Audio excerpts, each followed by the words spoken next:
Okay kids, let's start chapter number 9, the stone cutter. It's a very interesting chapter. So here it is, warm up. The people in these pictures seem contented and happy. Can you guess why? Contented means satisfied. Okay? तो आप बता सकते हो क्यों ये खुश और satisfied दिखाई दे रहे हैं? नहीं? सोचो.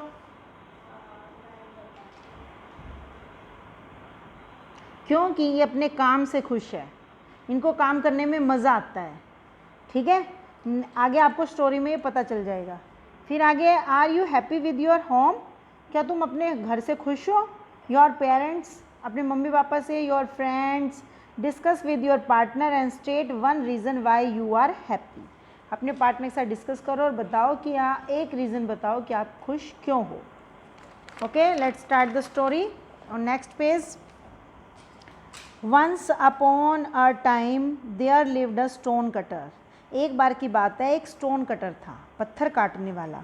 Every day he went to a great rock in the side of a big mountain. Big mountain के साइड में ग्रेट रॉक थी, वो उस पे जाता था हर रोज़. And cut out slabs for gravestones or for houses. और वो स्लैब्स, पत्थर के टुकड़े काटता था. ग्रेव स्टोन्स होता है बेटा, जैसे डेड बॉडीज़ को रखने के लिए हम एक बॉक्स बनाते हैं. मुस्लिम्स में और क्रिश्चियंस में जो ज़मीन में गाड़ते हैं डेड बॉडीज़ को, तो वो एक बॉक्स बनाते हैं which is made from the stone. Okay, तो इसको बोलते हैं ग्रेव स्टोन्स. और फॉर हाउसेज, और घर बनाने के लिए भी वो पत्थरों की कटाई करता था. जैसे हम फ्लोर पे लगाते हैं पत्थर को, या फिर फ्रंट में लगाते हैं डेकोरेशन पर्पज़ के लिए. ठीक है.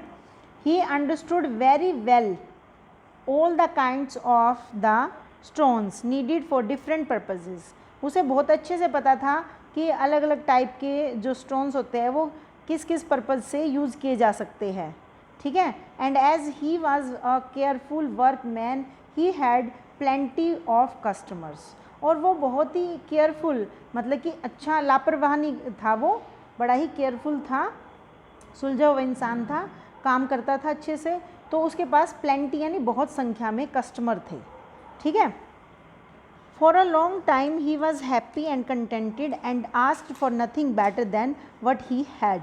बहुत ही लंबे टाइम तक वो खुश था और सेटिस्फाइड था, और उसे कुछ भी नहीं चाहिए था अपने काम के अलावा. ठीक है. बहुत लंबे टाइम तक वो अपने काम से खुश था और वो उसी में ही खुशी ढूंढता था, उसे कुछ और नहीं चाहिए था. जो उसके पास था बस काफ़ी था. Now in the mountain dwelt a spirit which appeared to man every now and then. अब क्या होता है, now in the mountain dwelt की आप बेटा मीनिंग लिख लो, यहाँ पे नेक्स्ट पेज पे दिया हुआ है. लेट्स सी, dwelt होता है lived, जो भी वहाँ माउंटेन में रहता था ना. now in the mountain dwelt a spirit which appeared to man every now and then and helped them in many ways to become rich and prosperous. तो वहाँ क्या था, उस माउंटेन के एरिया में जो भी कोई रहता था ना, ज़्यादातर वो सारे हेल्पफुल पर्सन थे और वो काफ़ी रिच थे और प्रॉस्पिरियस, यानी कि उनके पास सब कुछ था. ठीक है, फुल ऑफ एवरीथिंग. ठीक है, और वो बड़े सेटिस्फाइड थे. The stone cutter however had never seen this spirit and only shook his head with an unbelieving air when anyone spoke of it, but a time would come when he would change his opinion. मतलब कि क्या था, नहीं, पहले की line में ये है कि जो माउंटेन में जो लोग रहते थे ना, वो सब अमीर बनना चाहते थे किसी न किसी तरीक़ों से, और एक दूसरे की and help them in many ways to become rich. और वो क्या है, एक दूसरे की हेल्प करते थे और ज़्यादा रिच होने के लिए और प्रॉस्पिरियस होने के लिए. जो स्टोन कटर था ना, लेकिन वो इस तरह की स्पिरिट थी, इस तरह की आत्मा थी, वो ऐसा मानता था कि भाई मतलब कि उसके पास सब कुछ है और वो खुश रहता था. और एक अलग ही जोश जो है उसके चेहरे पे, उसके सिर हिलाने में दिखता था. हर एक चीज़ से स्माइल करके मिलता था, सर हिला देता था. और unbelieving air when someone spoke of it. और ऐसा लगता था उसके पास एक अलग ही तरह की हवा है. कहते हैं ना भाई, इसका तो रुतबा ही अलग है, इसके पास अलग ही हवा है, अपनी ही खुमारी में रहता है. वो वाली बात थी कि वो सबसे जब भी बोलता था ना, अलग ही उसमें रहता था, अंदाज में. लेकिन एक बार ऐसा टाइम आया जब उसने अपना जो ओपिनियन था, अपना विचार था ना, वो बदल लिया. यानी कि उसका काम कम हो गया होगा या कुछ भी है, वो इतना ज़्यादा खुश और सेटिस्फाइड नहीं रहा। ठीक है, ओके। नेक्स्ट है, one day the stone cutter carried a grave stone to the house of a rich man and saw all sorts of beautiful things in the house of which he had never dreamed. एक बार जो stone cutter होता है ना, जो grave stone होता है, उसका जो डेड बॉडी को रखने का बॉक्स अभी जो बताया था, उसको लेके ना एक अमीर आदमी के घर जाता है जिसके पास बहुत पैसा होता है। तो वहाँ पे ना वो इतनी सुंदर सुंदर चीज़ें देखता है घर में उसके, कि जो उसने कभी सपने में भी नहीं सोची थी। Suddenly his daily work seemed to grow harder and heavier, and he had to himself, oh, if only I were a rich man and could sleep in a bed with silken curtains and golden tassels, how happy I should be। तो वो सोचने लग गया कि suddenly उसको एकदम अपने daily काम में ना जो करता था वो काफ़ी ना मुश्किल दिखाई देने लग गया और काफ़ी उसके ना कठिन सा लगने लग गया वो सारा काम। और वो सोचने लग गया, ओ अगर मैं भी एक अमीर आदमी होता ना तो मैं भी सिल्की गद्दे पे सो रहा होता और मेरे पास गोल्डन तकिए होते और मतलब टसल्स होता है जो पिलोज होते हैं उनको बोलते हैं, और गोल वाले को बोलते हैं वैसे टसल्स हम, ठीक है। पर यहाँ पे आप ऐसे बोलोगे भी सिल्की कर्टेन्स पर्दे होते बेड के चारों तरफ लगे होते और उस पर जो है हल्के फुल्के गद्दे तकिए पड़े होते, मैं कितना खुश होता। And a voice answered him, your wish is heard, a rich man you shall be.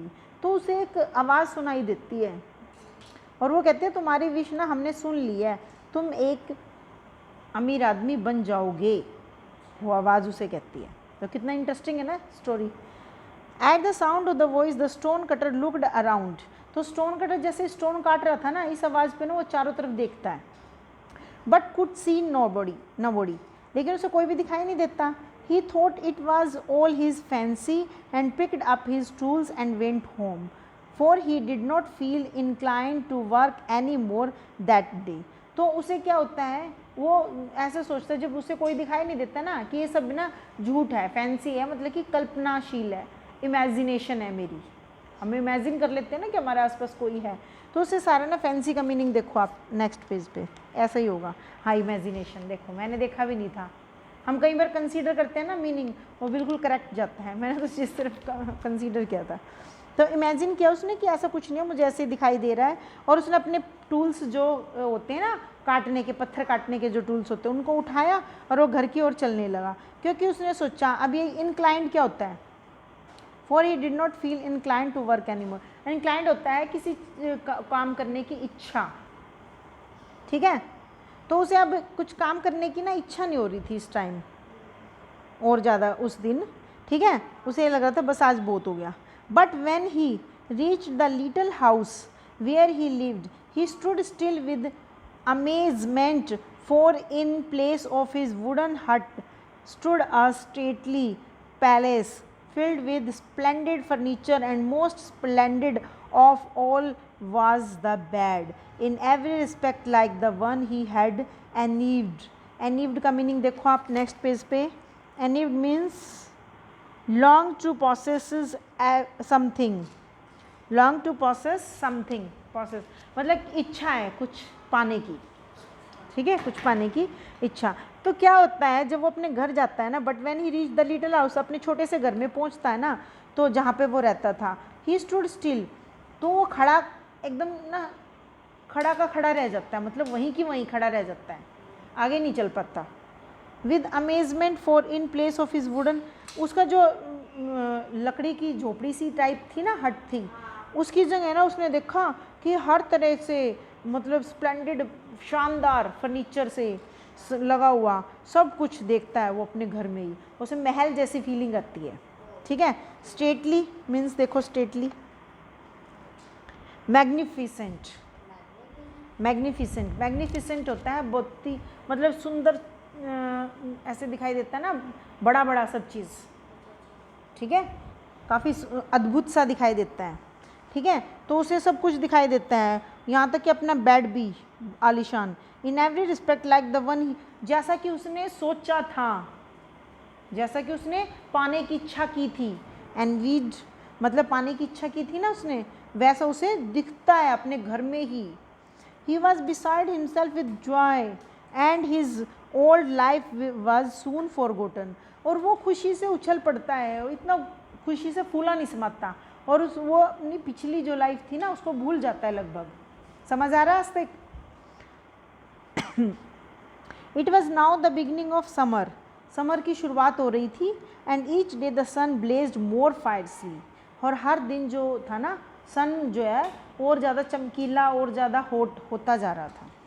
ठीक है। One morning the heat was so great that the stone cutter could scarcely breathe and he determined he would stay indoors till the sun set. एक दिन क्या हुआ, stone cutter को ना इतना ज़्यादा मतलब कि गर्मी लग रही थी, सांस लेने में दिक्कत हो रही थी कि उसने सोचा कि उसने डिसाइड किया कि आज मैं घर पे ही रहूँगा, और जब तक कि सन ढल नहीं जाता, जब तक कि शाम नहीं हो जाती तब तक वो घर में रहेगा।